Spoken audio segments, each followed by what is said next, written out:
Lo tuvimos casualmente para todo el despliegue que tuvimos de la Constitución. Recordar que teníamos a grandes juristas aquí en nuestra sala, en donde hablábamos de la importancia de la Constitución. En esta oportunidad, bueno, pues Juan Hirohito Reyes, ex juez de la Suprema Corte de Justicia. Un hombre que ha abrazado las altas cortes. Ahora, bueno, pues nos habla un tema que es sumamente importante y neurálgico, y es consecuencias jurídicas de la violencia policial, con el cual, bueno, pues conectamos y damos los buenos días a través de nuestra plataforma de Zoom. Muy buenos días, Hirohito. Sí, magistrado, saludos. A ver cuándo le tenemos por acá. Por lo pronto le saludamos a la distancia. Un placer. ¿Cómo no? Sí. Es una pena porque por los compromisos que se presentan no podemos estar allá presentes, que era nuestro interés. Su deseo. No, y siempre es bienvenido en esta mañana, sobre todo por la sapiencia de los años y por las informaciones tan detalladas que arroja a la sociedad. Hoy abordamos un tema, magistrado, muy neurálgico, que la gente está prestando mucha atención, quiere muchas respuestas en torno a este tema, y es por todo lo que ha pasado en los últimos días, en las últimas semanas, en el tópico o en el apartado de la Policía Nacional. Y obviamente pues esto, ¿cuáles son esas consecuencias jurídicas a la cual podemos abrazar como ciudadanos y que puede tener entonces la Policía Nacional? Y como usted es un hombre muy cercano, pues hay muchas preguntas por parte de la población, y esperemos que las mismas sean determinadas antes de que cambien las respuestas. Por favor, magistrado, usted se ríe, pero bueno, aquí estamos. Cuéntenos, por favor, adelante. Sí, no, nada, hoy nos encontramos con una situación que ha llamado la atención. Lo que sucede realmente, pero la Policía Nacional es un ente que interactúa de manera permanente con la sociedad en lo que son sus objetivos fundamentales, que es la persecución del delito, la preservación de la paz ciudadana y todo eso. Y entonces en ese marco, actuaciones que han sido de relevancia pública en los últimos días, en donde la institución está siendo demandada por la población al respecto de las consecuencias que podrían presentarse. Dichas actuaciones, en el caso de que ya son de alto conocida, tienen dos consecuencias en el orden legal. Las consecuencias que se dan en el orden de la ley orgánica, en el orden administrativo dentro de la misma policía, y lo que podría derivarse, claro, ya con un conocimiento más a detalle de los eventos sucedidos, en el orden penal, fundamentalmente. Eso en esas condiciones, que son, fíjense que ya la parte quizá referente a la administrativa, la policía misma hace actuaciones, suspende, sanciona, remite a la acción de la justicia. En el caso concreto, personas que puedan ser relacionadas o vinculadas a actos que son incompatibles con la función esencial de dicha institución. Entonces ya le competiría a las instancias judiciales, primeramente la cuestión del Ministerio Público, como en imputación, y después los tribunales en conocer el proceso, que lleva varias instancias, que pasaría primero por el tamiz de la medida de coerción, ver si le serían impuestas medidas de coerción al respecto. Ya después iría a la jurisdicción intermedia, el juez de la instrucción, y después el juez de juicio. Fijaros bien que es la circunstancia, y entonces se va a determinar, atendiendo las pruebas aportadas al proceso, los niveles de responsabilidad. Lo que siempre queda latente, y es que ahora mismo está siendo objeto de mucho eco, es la reforma policial. Si vemos la ley la reforma policial es reciente. La última ley data del año 96, y después hubo otra reforma que se hizo en el 14. Sí, pero esa fue tímida. Fue un tanto tímida esa, ¿verdad, magistrado? Y por eso entonces se está hablando de una reforma. Claro. En el 2016 se hizo una reforma. Claro. Y si vemos la temática de todas esas reformas es constante, en donde se habla que como especie de handicap, la protección a la ciudadanía, claro, establecer la seguridad del derecho, la persecución de los delitos, dentro del marco en el Estado que nos encontramos, un Estado democrático, dentro del respeto a los derechos fundamentales de la ciudadanía. Y es ahí donde ronda y mira todo esto. Y a propósito, creo que quizás... Sí, continúa su idea. Sí, yo creo que todo esto debemos analizarlo, y lo hicieron referencia a ustedes casi ahora, cuando hablaba de la postura del presidente. Sí. Lo que pasa con la policía es lo que pasa con todas las instituciones del Estado. Y esencialmente, ¿qué es lo que siempre tiene que operar? Es un cambio cultural. De eso servicio, toma tiempo. de disposición. Sí. Y también, un ejemplo, otra cosa, y eso hay que también que decirlo, porque a veces no se puede cargar todo el dardo. Por ejemplo, la policía es la que tiene a su cargo la ejecución de la política criminal del Estado. Y la política criminal del Estado no puede depender única y exclusivamente en acciones reactivas o acciones preventivas de orden policial. Esas acciones tienen que venir corroboradas o coadyuvadas por acciones económicas, sociales, ¿me entiendes? Que van desde, ejemplo, un país con un alto índice de desempleo, pues propenso que tenga un alto índice de criminalidad, independientemente de que la criminalidad es consustancial a todo grupo social. Entonces, en esa parte también tenemos que hacer un análisis de, como dicen, monitorear o ponderar en términos estadísticos la cantidad de intervenciones que tiene la policía a diario en el país. Entonces, como consecuencia de ese monitoreo, verificar en cuántas de esas actuaciones la policía incurre o yerra, quebrantando su propia ley orgánica o quebrantando quizás disposiciones que puedan ser del Código Penal dominicano o de alguna otra ley especial que regule. Yo creo que eso es importante tomarlo en consideración. Y también en cuanto al policía per se, pues, se tiene que operar un cambio de cultura, pero también tiene que operar un cambio de condiciones, que tiene uno que ir acompañado de lo otro. Expertos en el área y pues digamos que eruditos en estos temas, hablan en función de que para que se desarrolle de manera, si se quiere, orgánica e integral, pues esta transformación a la que se aboca la Policía Nacional, hay que abdicar, o sea, hay que cortar de raíz. ¿Qué opinión le merece?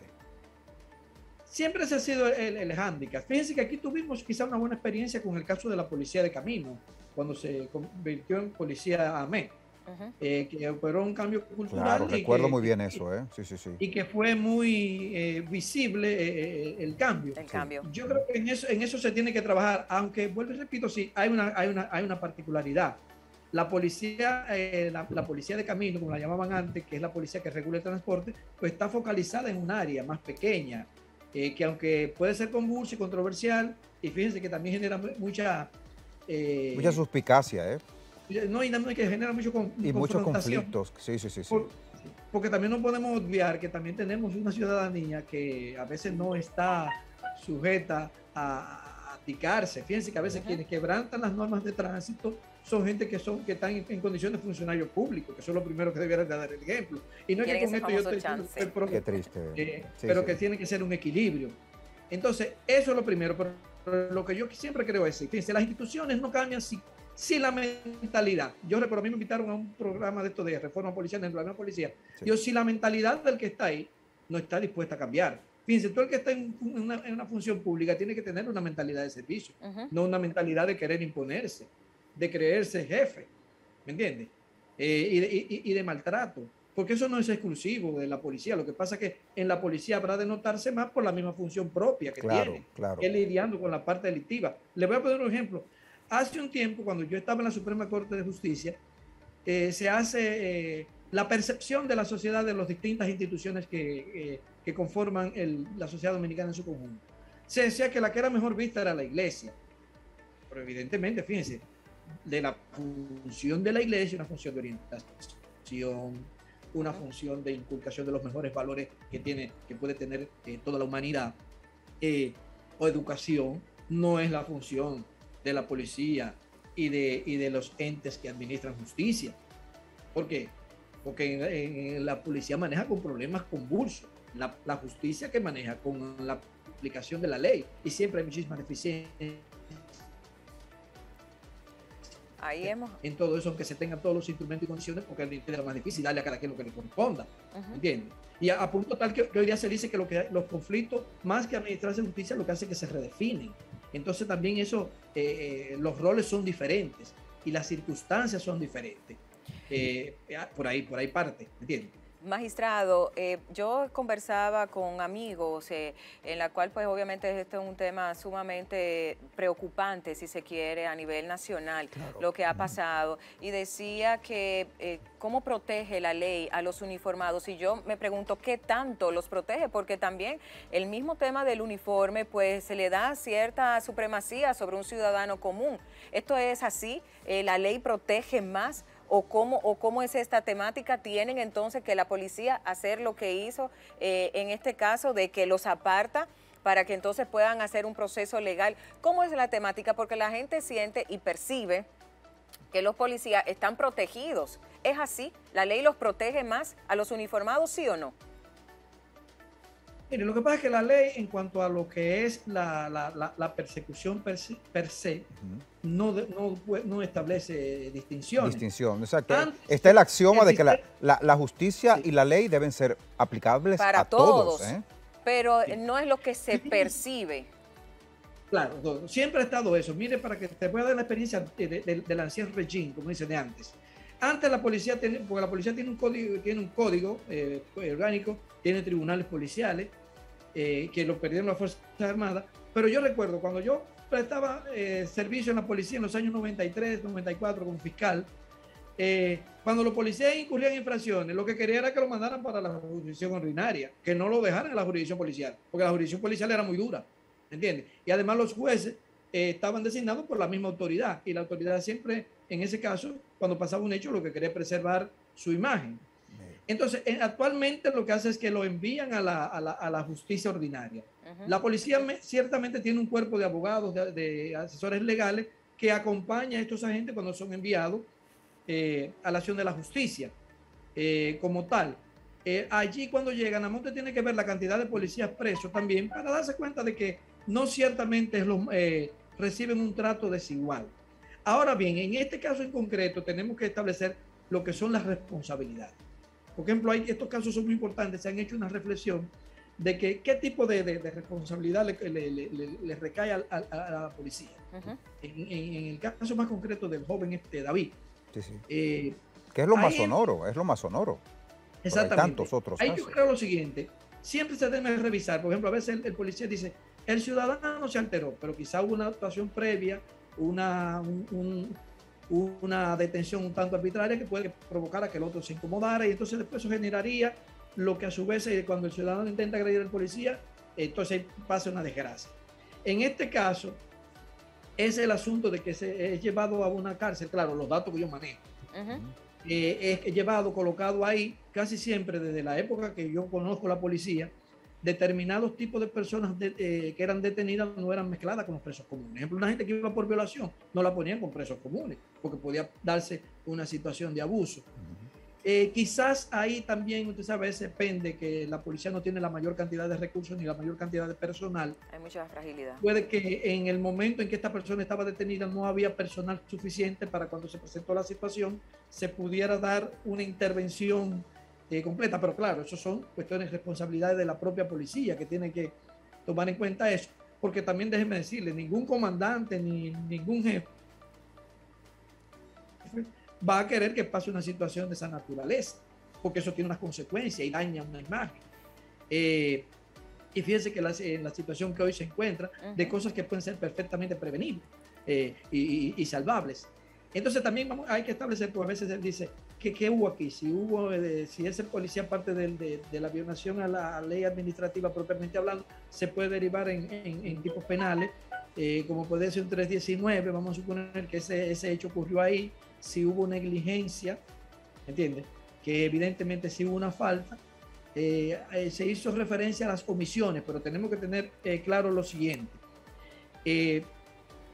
La conducta delictuales tienen dos tipos de bifurcación.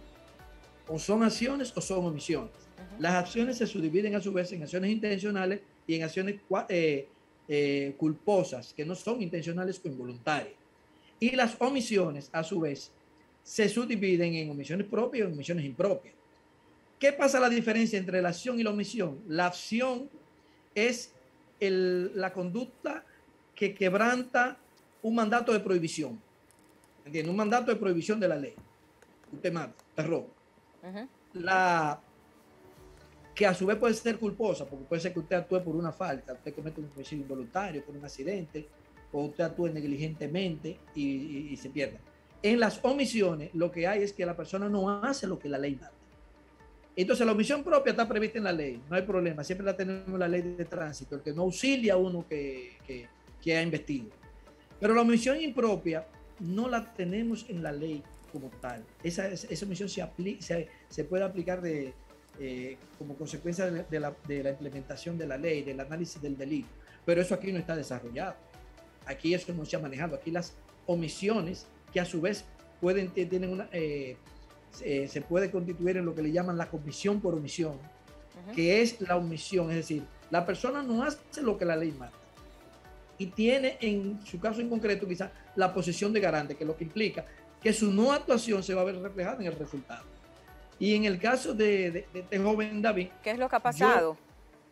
Lo que yo creo que más se inclina en la primera, porque en esta es como que de manera expresa y voluntaria, yo no voy a actuar para que se produzca ese resultado, ¿entiendes? Alguien que, vamos a suponer, un controlador de tráfico aéreo que dice, no va a dar ninguna instrucción, aunque hayan dos aviones que vayan en la misma línea, chocan, ¿entiendes? Que lo haga de manera deliberada.